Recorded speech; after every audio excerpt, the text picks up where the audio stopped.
Madame, Monsieur, bonsoir, bienvenue. Merci d'être avec nous sur Guyane la Première, télé, radio et Internet. Nous sommes en direct sur nos 3 médias ce soir pour cette soirée consacrée au premier tour de cette législative partielle dans la 2e circonscription. Alors, pour cette soirée exceptionnelle, le dispositif a bien entendu été renforcé. Notre équipe chargée de la collecte des résultats est fin prête et on vérifie tout cela tout de suite. Les scores seront communiqués au fil de la soirée commune par commune. Et cette tâche revient ce soir à Nicolas Pietrus. Bonsoir Nicolas. Bonsoir Marc-Philippe, bonsoir à tous. Bienvenue dans cette cellule.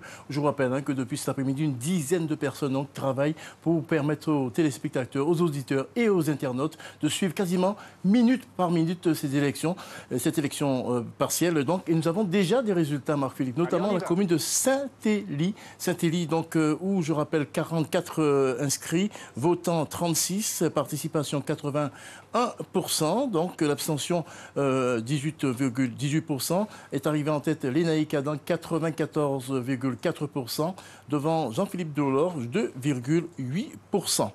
Ensuite, David Richer, vous le voyez à l'antenne, 2,8% également, et tous les autres candidats ont obtenu aucune voix, aucun suffrage. Nous passons à un autre résultat, la commune de Saül cette fois. Saül avec 132 électeurs inscrits, mais ils ne se sont pas déplacés dans cette commune, puisqu'ils sont seulement 23 à se diriger vers les urnes pour un suffrage exprimé de 17 personnes. L'explication, Madame le maire nous l'a expliqué, aucun candidat n'est venu à Saül. En tout cas, arrive en tête avec 70,6% des voix, Davy Riman, devant Lénaïque Adam 17%, troisième David Richer, et tous les autres candidats ont obtenu aucun suffrage dans cette commune de Saül, Marc-Philippe.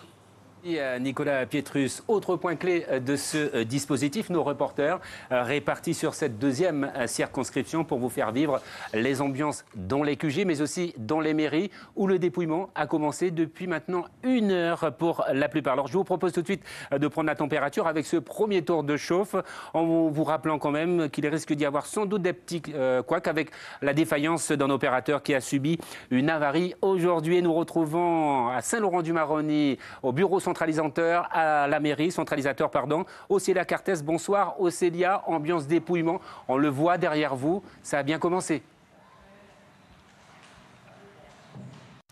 Ça a très bien commencé, Marc-Philippe. D'ores et déjà, on peut vous donner le taux de participation à la fermeture des bureaux à 18h, 37,74% des 11 397 inscrits à Saint-Laurent-du-Maroni ont donc effectué leur devoir de citoyen. On peut donc dire que 44 174 votants ont donc glissé leur enveloppe dans l'urne. C'est bien mieux que l'année dernière. On peut définitivement dire que cette partielle a donc mobilisé un peu mieux la population dans les 10 bureaux de vote que compte la commune de Saint-Laurent-du-Maroni. Et justement, vous l'avez précisé, les bulletins sont en train d'être justement dévoilés dans ce bureau centralisateur. Les 100 premiers bulletins ont d'ores et déjà parlé. Ils indiquent Lénaïque Adam en tête avec 46 voix. Davy Riman est second avec donc 33 voix. Arrive troisième David Richer avec 12 voix. Donc on reste en veille pour plus de 3 heures. On nous dit que le dépouillement traditionnellement est très lent. Il faut compter un peu plus de 3 heures pour en venir à fin de façon effective au dépouillement dans les 10 bureaux. Je le rappelle que compte cette commune de Saint-Laurent-du-Maroni. Nous ne quitterons pas évidemment ce bureau centralisateur où vous êtes, Océlia, pour avoir le résultat définitif. Nous retrouverons un petit peu plus tard nos différents correspondants, je vous le rappelle, répartis un petit peu sur l'ensemble de cette circonscription pour vous faire vivre pas à pas l'évolution de ce dépouillement. Priorité également ce soir à la cellule Internet. Tout au long de la soirée, Catherine Lama et Jessie Xavier vont décrypter, analyser et commenter l'activité des internautes autour de ce scrutin. Et je crois que l'on peut dire, Jessie, cette cellule Internet n'a pas chômé durant ces 3 semaines de campagne. Exactement, une cellule mobilisée pendant plusieurs semaines pour vous faire vivre ce rendez-vous démocratique. Bonsoir Marc-Philippe, on salue les internautes qui nous suivent. Nous avons la chaîne YouTube sur laquelle on peut nous suivre, mais également sur notre site internet. L'actualité sera également relayée sur notre page Facebook. Et d'ores et déjà, on invite chacun à nous laisser des commentaires, notamment sur Twitter où nous sommes également présents. N'hésitez pas, laissez-nous vos réactions. Bien entendu, entendu, la priorité est à l'interactivité. Nous suivrons tout cela tout au long de cette émission. Autre rendez-vous, le site internet. Vous voyez juste derrière moi Catherine Lama qui assure en ce moment même le fil actu, donc pour vous faire vivre cette soirée, mais également, donc bien entendu, reporter les premiers résultats, les premières tendances. Et puis Marc-Philippe, le temps tout de même de préciser que cette échéance électorale a été l'occasion pour nous de vous proposer de nouveaux produits, une nouvelle approche de la politique avec une couverture numérique dédiée, donc sur Guyane la première. Nous allons en parler bien entendu puisque la campagne c'était sur le terrain, mais aussi sur le terrain virtuel, Marc-Philippe. Merci Jessie Xavier, merci également à Catherine Lama. On vous retrouve tout à l'heure, bien entendu. Mesdames, Messieurs, vous l'avez compris, nous serons donc au cœur de l'action et au plus près de l'info pour vous faire vivre cette soirée. Dans un instant, nous recevrons nos invités qui se succéderont sur notre plateau pour débattre, analyser, commenter et décrypter les résultats de ce scrutin. Mais tout de suite, place aux infos, dominées bien sûr par ce premier tour de cette législative partielle. L'actualité locale et régionale est présentée et développée par Lélia Chérubin-Jeannette. Bonsoir Lélia. Bonsoir Marc-Philippe, bonsoir à tous. Un dimanche de scrutin pour les électeurs de la deuxième circonscription de Guyane, on l'a dit.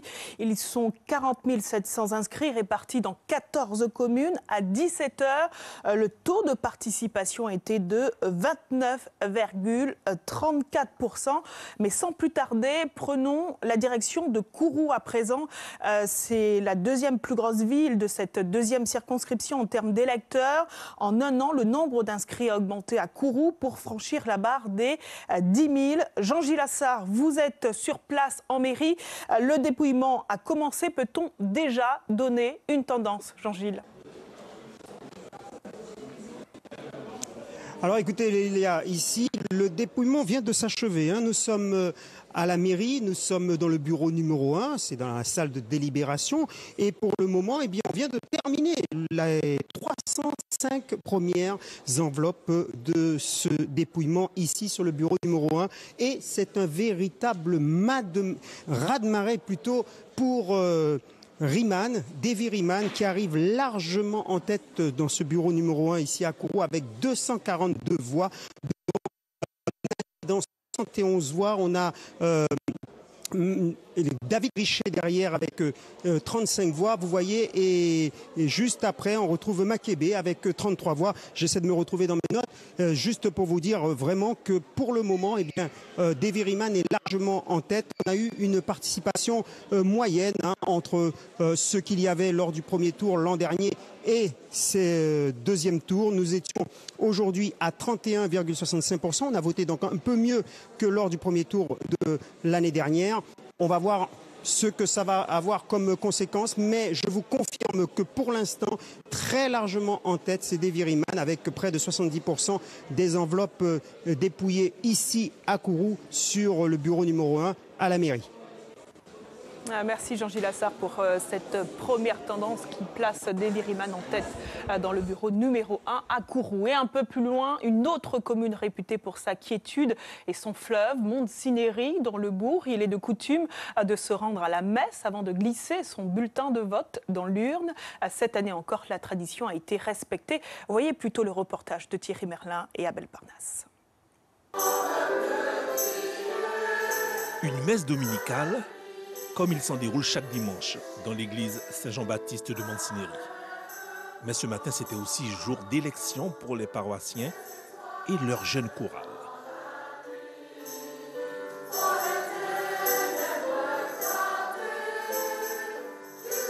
Pour qu'une célébration soit vivante, on a besoin des groupes pour changer et puis chanter dans une belle célébration.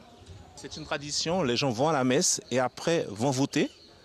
Normalement, nous sommes responsables aussi de la vie politique, même si ce n'est pas notre devoir. Après la messe, nous avons notre devoir à accomplir comme tous les citoyens. Des citoyens, des électeurs qui ont donc perpétué la tradition à Montsinéry. Ils ont surtout souhaité joindre l'utile à la foi. On est à la messe, le Seigneur nous permet de faire notre choix. Mais mon choix, je l'ai déjà fait il y a longtemps. Mais vous écoutez les voix du Seigneur quand même, avant d'y aller? Non, pas vraiment. Pas vraiment. C'est la tradition. Il y a la messe, après il y a l'élection. On a toujours l'habitude de le faire, depuis de mes parents, quoi. Donc je continue à le faire. Est-ce que durant la messe, vous pourrez changer d'avis et de candidat? Pas du tout, pas du tout. Ce que vous avez dans la tête, c'est déjà là, enregistré. Parole de paroissiens, parole d'électeurs, car au même moment, le bureau de vote de la commune se met en place. Tout est quasiment nominal.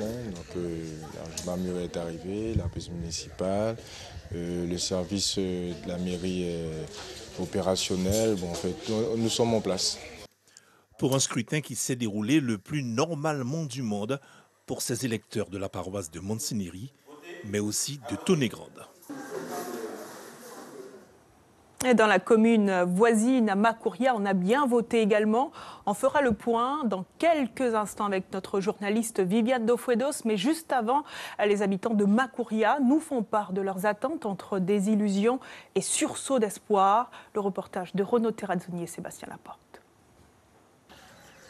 On ne peut pas manquer le bureau centralisateur de Makouria, au bord de la route nationale et face à l'église. Cette commune agricole est de plus en plus une extension de Cayenne, la ville capitale, pour le meilleur et pour le pire, comme l'expriment les commentaires des citoyens. Il y a beaucoup de choses qu'on doit changer ici.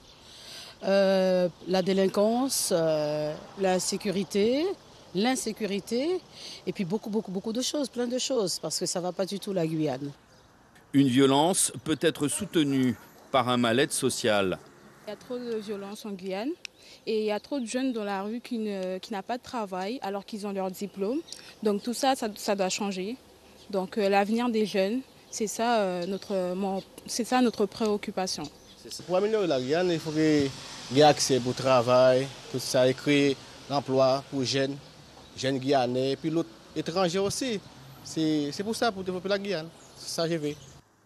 Problème récurrent et souvent évoqué, la santé, le logement. Il y a des gros problèmes à l'hôpital pour tout le monde. Ça, c'est la première chose. Vous avez vu l'hôpital de Cayenne, c'est dans un mauvais état. Tout le monde a dit ça, tout le monde sait. Il manque beaucoup de choses dans les infrastructures, et les routes, les maisons et tout ce qui s'ensuit. Parce que même si on construit 2000 logements par année, il n'y a pas suffisamment. Il n'y en aura jamais assez. La tradition de la robe de broderie blanche et du madras est conservée, mais les électeurs aspirent au changement. On veut vraiment quelqu'un de nouveau. Quelqu'un qui travaille, quelqu'un qui, quand ils partent en métropole, qui disent ah ben voilà, la Guyane, il manque ça, et non dire tout va bien et tout. À chaque fois on élit un député, on voit rien qui arrive, c'est pas possible quoi. Parce que là, de toute façon, normalement le député, son rôle c'est de porter à l'Assemblée tout ce qui ne va pas dans le pays pour voir s'il y a quelque chose qui va se faire. Mais là, jusqu'à maintenant, la Guyane est toujours pareille, ça ne change pas. Avec 12 000 électeurs, Makouria est la 6e ville de Guyane. Une population équivalente à celle de Maripasoula. Avec la future route nationale 2 fois 2 voies, nul ne doute de son extension prochaine. Et sans plus tarder, on rejoint Viviane Dofouedos. Comme à Kourou, le nombre d'inscrits a augmenté à Makouria. Ils sont 6205. Mais Viviane, le taux de participation est-il en augmentation également comme le nombre d'inscrits, Viviane ?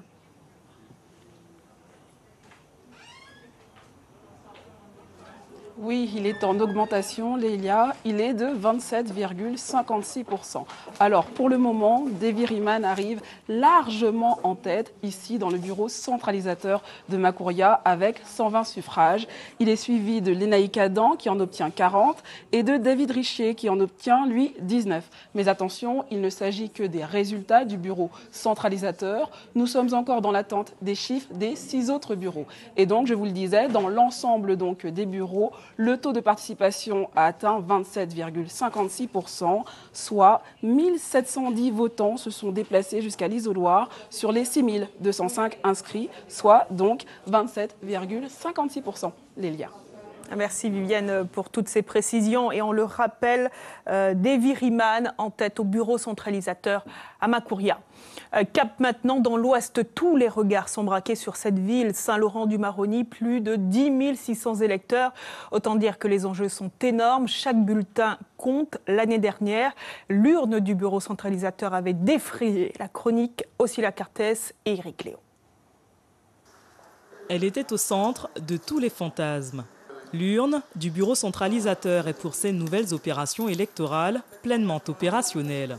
Comme d'habitude, nous faisons attention à ce que l'urne soit bien fermée au départ, qu'il y ait bien compteur à zéro, la répartition des clés lorsqu'on ferme l'urne et ensuite, bien sûr, à l'ouverture en fin de journée. Dans l'après-midi du 17 juin 2017, il avait été constaté un jeu défectueux sur l'une des 2 serrures. Certains détracteurs avaient laissé entendre qu'elle aurait été ouverte. Une dangereuse rumeur, car la clé fautive avait été cassée dans son loquet. À l'époque, le procès verbal l'attestait. À aucun moment, il aurait été possible de procéder à une fraude. Comme à l'hôtel de ville, ici au groupe scolaire Léopold Eder, quelques 1000 votants des 11 397 inscrits que compte Saint-Laurent-du-Maroni ont glissé leur enveloppe dans l'urne une nouvelle fois. Pas de quoi réfréner les ardeurs. Du tout. Au contraire, allons-y. Et puis, je pense que l'écart de voix était peu important. J'espère que les gens vont se mobiliser pour que cette fois-ci, le député, quel qu'il soit, ait suffisamment de force grâce aux électeurs qu'il obtiendra. Creuser l'écart, c'est justement ce qu'espère Lénaïque Adam. Seules 56 voix séparaient le député sortant de son ancien challenger Davy Riemann. Lénaïque Adam a glissé son bulletin dans l'urne en fin de matinée. Non loin de la capitale de l'Ouest, Mana. Ici, les habitudes ont la dent dure. Il a fallu attendre la fin de la messe dominicale pour apprécier une affluence au bureau de vote en mairie. Il y avait une indécise. Oui, d'habitude je vais en fin de journée, mais là je préfère ce matin parce qu'une fois rentré chez moi, je ne sens pas. C'est mon mari qui m'a poussé, sinon je ne serais pas venue. Et une certaine de son choix. J'ai pris mon choix, c'est Lénaïque Adam. Et je n'ai pas froid aux yeux, je vais voter pour lui. Si dans l'ensemble des bureaux que comptent les communes de Mana et Saint-Laurent-du-Maroni a été enregistré un taux de participation bien meilleur qu'en 2017, à Ouala Yalimapo, la tendance a été la même. 17,76% de votants avaient effectué leur devoir de citoyen à la mi-journée. C'est 2 points de plus que l'année dernière. On va rejoindre justement Océlia Cartès qui suit le déroulement de ce vote à Saint-Laurent-du-Maroni. Les électeurs se sentent davantage mobilisés pour ce premier tour, mais on suppose que le dépouillement sera long compte tenu du nombre de bureaux, Océlia. Ah, c'est cela, Lélia, il va falloir s'armer de patience. Traditionnellement, il faut attendre plus de 3 heures, nous dit-on ici, pour une fin effective des différents dépouillements dans les 10 bureaux de vote que compte la commune de Saint-Laurent-du-Maroni. Vous l'avez dit, le dépouillement a débuté. Il se déroule justement juste derrière moi. Et les 300 premiers bulletins livrent d'ores et déjà leurs secrets. Et ils placent Lénaïque Adam en tête avec 126 voix. Suit Davy Riemann derrière avec 96 voix. Puis enfin arrive 3e David Richer avec 27 voix. Comme annoncé en préambule, la soirée sera longue. Avant de se quitter, rappelons tout de même le taux de participation à la fermeture des bureaux, c'est-à-dire à 18h. Il a été de 37,34% pour un nombre de votants effectif de 4174, Elia. Merci Océlia pour toutes ces précisions. On part à présent dans la plus grande commune de France. En termes de superficie, Maripasoula, 3 bureaux de vote se sont installés. Laurent Marot, vous êtes sur place.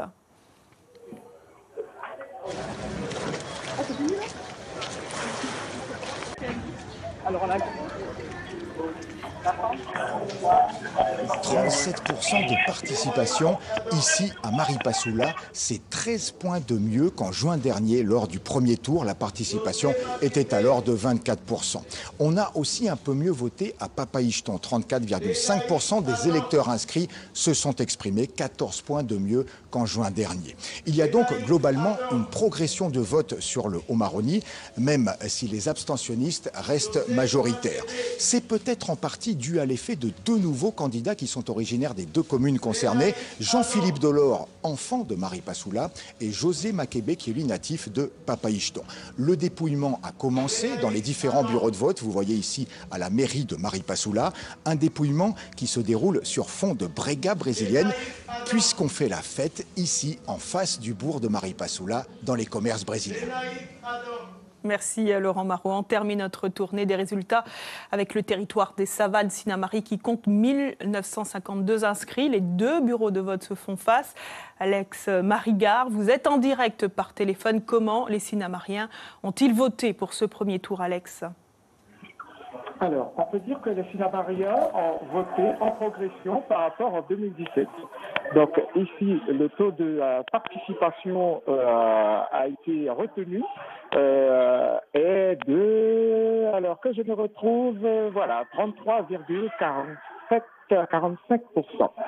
Donc il s'agit, en ce qui concerne le bureau numéro 1, de 378 votants sur les 1067 inscrits et le numéro 2, 276 votants sur les 885 inscrits. Alors, je peux vous donner les résultats en ce qui concerne les deux bureaux, puisque les choses viennent juste de se définir et progressivement on arrive à la fin, en tout cas, de ce suffrage concernant la commune de Sinamari. En ce qui concerne le bureau numéro 2, Monsieur Jérôme Arbour requiert 7 voix, 57 voix. Oui, c'est ça, Monsieur Richard Joigny. Allô? Oui, allô? On vous écoute. D'accord. Monsieur Richard Joigny, 7 voix. Lénaïque Adam, 54. Alors, un petit problème de liaison avec Alex Marigard. Nous reviendrons vers lui dans quelques instants. À 35 km de Sinamari, Irakubo, par rapport à l'année dernière, le taux de participation a quasiment doublé. Gertrude Briquet, vous êtes en direct par téléphone. Les deux bureaux de vote ont fait le plein, visiblement, à Irakubo. Écoutez, tout à fait. Après, excusez-moi, parce que je suis sous le lampadaire. Après 1h20 après la fermeture des bureaux, les urnes ont rendu leur verdict. Vous m'entendez? Gertrude? Allô? On vous entend parfaitement, Gertrude. Voilà, alors je disais, 1h30 après la fermeture des bureaux, les urnes ont rendu leur verdict.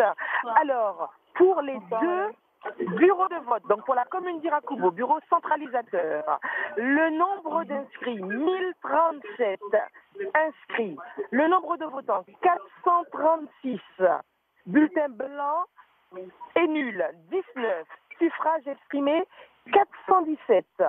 Taux d'abstention, 57,95%. Arrive en tête Davy Riemann avec 48,20% de suffrages exprimés, soit 201 voix. Suivi par Lénaïque Adam, 21,82% de suffrages exprimés, soit 91 voix. En troisième position, Joigny Richard, 17,26% de suffrages exprimés, soit 72 voix. Je continue? Je suis passé quand même à 10 moi j'ai rebondi 27. Allô? On continue Gertrude Briquet pour la suite des résultats. Alors, je dis en troisième position Lénaïque Adam, Richard Joigny, puis vient David Richer, 7,43% des suffrages exprimés. Il recueille 31 voix. Puis, nous avons Arbour Jérôme, 2,15% des suffrages, soit 9 voix. J'ai un double appel. Puis, Makélé, 1,67% des suffrages exprimés, soit 7 voix. Puis, Dolores Jean-Philippe, 1,19% des suffrages, soit 5 voix. Et en dernier, Mignon-Georges, 0,23% des suffrages, soit 1 voix. Voilà ce que l'on peut dire concernant les opérations à Irakoubo. Mais en attendant, direction Apatou sur place. Les électeurs arrivent au compte-gouttes, bien souvent en pirogue ou par bus. Alex Léveillé et Karl Constable nous font vivre cette journée d'élection. Apatou ne fait pas partie des meilleurs élèves en matière de taux de participation durant les élections comme d'autres communes de Guyane. Qu'à cela ne tienne, Johan, 60 ans, sera le premier à déposer son bulletin dans l'urne du bureau numéro 3 à l'école Paakiseli. La personne qui va être comme député, qui a pris ce travail pour nous tous en Guyane, comme Guyanais, comme je suis un Guyanais. Donc je vote pour la personne qui gagne. Voilà. Et si on ne vote pas beaucoup à Apatou, il y a plusieurs raisons. Ça vote un peu moins que d'habitude.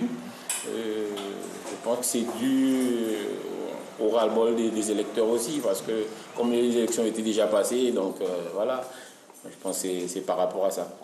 Je pense que les gens sont un peu détachés des élections ici par rapport au fait que parfois, lors des campagnes pour les élections, quand les candidats passent, parfois, il n'y a pas vraiment cette proximité-là avec la population. Du coup, les gens se disent pas être intéressés par les élections, du fait qu'ils ne savent pas vraiment de quoi il s'agit, qu'est-ce qu'il en ressort de la fonction de député, qu'est-ce qu'un député, qu'est-ce qu'il doit faire. Du coup, les gens se disent qu'ils ne sont pas vraiment intéressés, que ça ne les concerne pas tellement. Et pour certains jeunes de la commune d'Apatou, voter est un devoir, mais c'est aussi un long parcours avant d'arriver à l'urne. Je me dois de voter, de déplacer. Déjà que je suis sortie de Cayenne hier soir, l'ENAICADAN a mis des bus en place pour nous transporter à Saint-Laurent. Je suis arrivée vers 18h et puis on a été au QG. On a parlé un peu, tout et tout. Voilà, c'est tout. Je suis un étudiant en Master 1 éco sur Cayenne. Donc comme vous le voyez, j'ai fait le déplacement. Je trouve que c'est très très important pour les jeunes de nos jours de prendre nos initiatives et de le faire. Moi je pense qu'on a besoin de changement. Faire un choix, la personne qui va nous représenter, il faut bien. Si tout le monde pouvait se présenter aujourd'hui pour faire un choix, ça serait super. Et les habitants d'Apatou ont pour cette nouvelle élection fait leur choix, celui des urnes, puisqu'à la mi-journée, la commune d'Apatou comptait un taux de participation de 20%, soit le deuxième meilleur taux de participation des 14 communes intéressées par cette élection législative partielle. Et voilà pour ce tour d'horizon de l'actualité. La soirée électorale continue avec Marc-Philippe Koumba. Mais juste avant, je vous rappelle le taux de participation à 17h, 29,34%. C'est à vous, Marc-Philippe. Merci Lélia pour le développement de toute l'actualité locale. Bienvenue si vous nous rejoignez à l'instant sur Guyane la Première, télé, radio et sur Internet. Bien évidemment, notre grande soirée électorale se poursuit. Et c'est le moment d'accueillir Charlie Torres qui m'a rejoint sur le plateau. C'est la Convergence qui veut cela. Bonsoir Charlie. Bonsoir Marc-Philippe, bonsoir à tous. Et sur ce plateau, nous devrions recevoir jusqu'à la fin de cette grande soirée de nombreux invités, représentants des partis politiques, mais aussi des candidats qui devraient passer nous voir pour analyser, commenter les premiers résultats obtenus de ce scrutin. Oui, Marc-Philippe, nous accueillerons en effet autour de cette table certains candidats, leurs représentants, vous l'avez dit, et représentants de partis pour leurs réactions, analyses et commentaires de ces résultats de ce premier tour de scrutin partiel dans la deuxième circonscription. Alors, concernant les partis politiques invités ce soir, alors nous aurons normalement autour de la table, Marc-Philippe, le Parti socialiste guyanais, le PPG, le Parti progressiste guyanais, Guyane Alternative, Guyane Rassemblement, Nouvelle Force de Guyane ainsi que les Républicains. Alors, concernant les candidats et leur soutien, nous attendons José Makébé, Jérôme Arbault, François Asselineau et peut-être Richard Joigny qui sera autrement à la mairie de Makouria. Et pour l'heure, nous attendons notre premier invité ici autour de cette table. Avant d'accueillir les deux premiers invités qui arrivent à l'instant sur notre plateau, direction Nicolas Pietrus pour des résultats. Normalement, Nicolas, avec cette cellule récolte de résultats qui travaille d'arrache-pied depuis 19h, depuis 18h même. Alors, Nicolas, de nouveaux résultats de ce scrutin, Nicolas. Et oui, des résultats qui parviennent ici. Hein. Philippe Koumba, je rappelle hein, qu'on pouvait vivre cette soirée électorale vraiment quasiment minute par minute. Et rappelons que cette circonscription, la plus grande de France, s'étale sur 3 communautés de communes, notamment la CCOG, avec cette commune d'Awala-Yalimapo. Awala-Yalimapo, donc nous avons un résultat définitif à vous communiquer. C'est David Richer qui arrive en tête avec 43,60%. Il devance Lénaï-Cadan, 25,2%. En 3e position, c'est José Makébé, 12,4%, 8,8% pour Davy Riemann, 6,4% pour Richard Joigny. Quant aux autres candidats, Georges Mignot obtient 2,4%, 1,2% pour Jean-Philippe Delors et aucune voix pour Jérôme Arbault, le représentant du Front National. Et puis, je le disais, cette commune, cette circonscription s'étale sur plusieurs communautés de communes. À Montigny-Ritonnet-Grande, cette fois-ci, c'est Davy Riemann qui arrive en tête, 49,1%. Il fait quasiment 2 fois plus, 2 fois mieux que Lénaï-Cadan, 23,4%. Lui, il arrive en 2e position. En 3e position, David Richer, le maire de Roura, juste à côté, il obtient 14,9%. Ensuite, Jérôme Arbour du Front National, 3,8%. Jean-Philippe Delors, exactement le même score, 10 suffrages pour tous les deux. Ensuite, Richard Joigny, 3,2%. José Makébé, 1,9%. Et enfin, Georges Mignot, avec une petite voix, il obtient 0,6% des voix. Et puis, Marc-Philippe, je vous rappelle qu'un peu plus tôt, nous avons communiqué les résultats de Saint-Élie, notamment, avec Saint-Élie, où c'est évidemment Lénaï-Cadan qui arrive en tête. On rappelle que sa remplaçante, c'est Madame le maire de Saint-Élie. Il obtient 94,4% devant Jean-Philippe Delors, 2,8%. En 3e position, David Richer, 2,8%. Et tous les autres candidats ont obtenu aucune voix. Enfin, à Saül, la commune de Saül, cette fois-ci, c'est Davy Riemann qui arrive en tête, 70% des voix. Il devance Lénaï-Cadan. En 3e position, David Richer, 11,8%.